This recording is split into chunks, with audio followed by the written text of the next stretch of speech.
اس کے علاوہ مالی عبادت آپ عبادت پہنچا سکتے، جیسا اس کے نام سے کچھ کر دیں، پانی کنواں اس طرح سے، یا پھر اس کے کیے گئے کام کو آگے بڑھا دے، کار خیر اور نافع علم کو، اس کو انشاءاللہ اجر ملے گا۔ لیکن قرآن کے تعلق سے کبھی کسی صحابی نے انتقال پر پڑھ کر نہیں بخشا، تابعین نے کبھی اپنے والدین کے لیے نہیں کیا، تبع تابعین اور نسلوں نے کبھی یہ کام نہیں کیا، لہٰذا اس کا کرنا درست نہیں ہوگا۔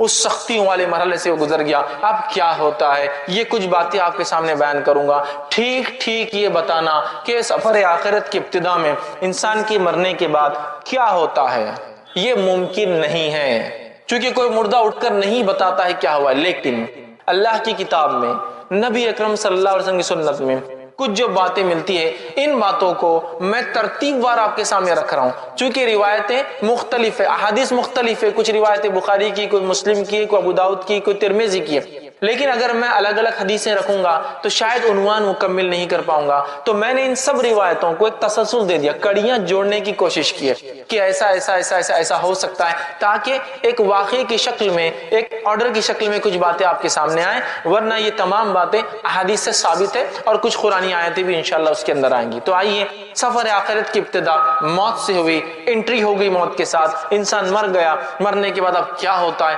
وہاں سے دیکھتے ہیں۔ سفر آخرت کی ابتدا ہے۔ نبی اکرم صلی اللہ علیہ وسلم فرماتے ہیں جب انسان مر جاتا ہے اور اگر وہ نیکوکار ہو تو ہوتا یہ ہے کہ خوبصورت چہرے والے فرشتے آتے ہیں اور انتہائی خوشبودار کفن اس کے لیے لایا جاتا ہے، اور اس کے پاس آتے ہیں، کھڑے ہوتے ہیں اور بشارتیں دیتے ہیں، خوشخبریاں سناتے ہیں۔ اس کے رب نے اس کے سفر آخرت کے بعد کیا دینے کا وعدہ کیا ہے وہ رکھتے ہیں۔ اس کی روح مچلتی ہے اور اسے اچھے اچھے ناموں سے پکارتے ہیں، جن اچھے اچھے ناموں سے وہ دنیا میں پکارا جاتا تھا اسے مبارکباد دیتے ہیں اور اس کو خوشخبریاں سناتے ہیں۔ جو ہی وہ روح خوشخبریاں سنتی ہے وہ مچلنے لگتی ہے سفر آخرت کی ابتدا کے لیے، اور کہتی ہے مجھے جلدی سے نکالو، مجھے جلدی لے کر چلو، تاکہ میں اس چیز کو پالوں جو میرے رب نے سفر آخرت کے بعد میرے لیے رکھی ہے اور جو بشارت تم لوگ دے رہے ہو۔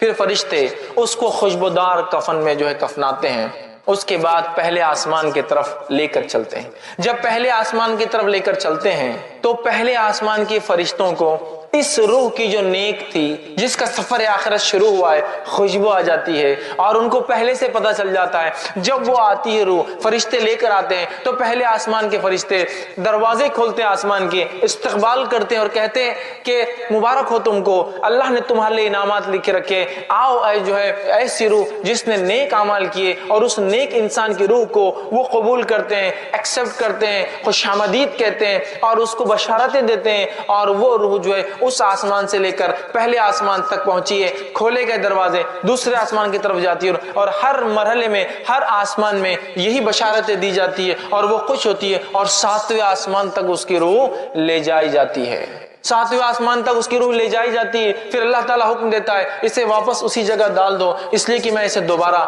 اسی سے اٹھاؤں گا۔ پھر اس روح کو لا کر قبر کے اندر ڈال دیا جاتا ہے۔ وہ نیک انسان جب قبر میں ڈال دیا جاتا ہے تو ڈالنے کے بعد وہ نیک انسان جو قبر میں جو ہے بیٹھ جاتا ہے، یاد رکھیے، اور اس کے بعد وہ مرحلہ شروع ہوتا ہے جو بہت سخت مرحلہ ہے، وہ ہے سوال اور جواب کا مرحلہ۔ منکر اور نکیر 2 فرشتے داخل ہوتے ہیں۔ بہت اللہ اندازہ لگائیے، مٹی کا گھروندہ ہے قبر، نہ کوئی دیا ہے، نہ کوئی لائٹ ہے، نہ کوئی ایسے ٹمٹما چھوٹی سی روشنی بھی موجود نہیں ہے، اور اس کیفیت میں اس مٹی کے نیچے انسان دبا ہوا ہے۔ دنیا میں چھوٹے موٹے کیڑے مکوڑوں سے لوگ ڈرتے ہیں، اندازہ لگائیے اگر اعمال صحیح نہ کیے تو پھر ڈھیروں من مٹی نیچے دبنا ہے، کوئی ساتھی نہیں، کوئی لائٹ نہیں، کوئی مددگار نہیں، اور اتنی خوف زدہ خوفناک منکر اور نکیر جو قبر مٹی کو پھاڑتے ہوئے آئے۔ اندازہ لگائیے دنیا میں کوئی انسان غصے میں آ جائے تو ہم ڈر جاتے ہیں، وہ پھاڑتے ہوئے آئیں گے اور بجلی جیسی آواز ہوں گی، لیکن نیک انسان آ کر اسے اٹھائیں گے، اور اٹھانے کے بعد